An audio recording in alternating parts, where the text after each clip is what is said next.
ચંદ્રયાન-3 મિશને ચંદ્રના દક્ષિણ ધ્રુવ પર સફળ લેન્ડિંગ કર્યું હતું. આ અદ્ભુત સિદ્ધિની યાદમાં વડાપ્રધાન નરેન્દ્ર મોદીજીએ 23 ઓગસ્ટને રાષ્ટ્રીય અંતરિક્ષ દિવસ તરીકે ઉજવવાની જાહેરાત કરી હતી અને આમ ચંદ્રના દક્ષિણ ધ્રુવ પર પહોંચનારો ભારત વિશ્વનો પ્રથમ દેશ બન્યો.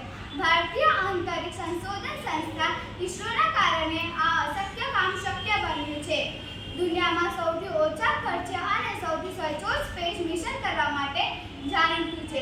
ડોક્ટર વિક્રમ સારાભાઈ અને ડોક્ટર એપીજે અબ્દુલ કલામ જેવા મહાનુભાવોએ આ સ્પેસ પ્રોગ્રામમાં ફાળો નાખ્યો હતો. ચંદ્રયાન-3નું લેન્ડર ચંદ્રની જે સપાટી પર ઉતર્યું તે સ્થળને શિવ શક્તિ પોઈન્ટ નામ આપવામાં આવ્યું હતું. આ નામ ભારતના કલ્યાણ સંકલ્પ અને નારી શક્તિને દર્શાવે છે, કારણ કે આ મિશનમાં કલ્પના કાલાહસ્તી જેવા મહિલા વૈજ્ઞાનિકોનું પણ ખૂબ મોટું યોગદાન હતું. આ દિવસ ખાસ કરીને આપણા જેવા વિદ્યાર્થી અને દેશના ભવિષ્ય માટે ખૂબ મોટી પ્રેરણા છે.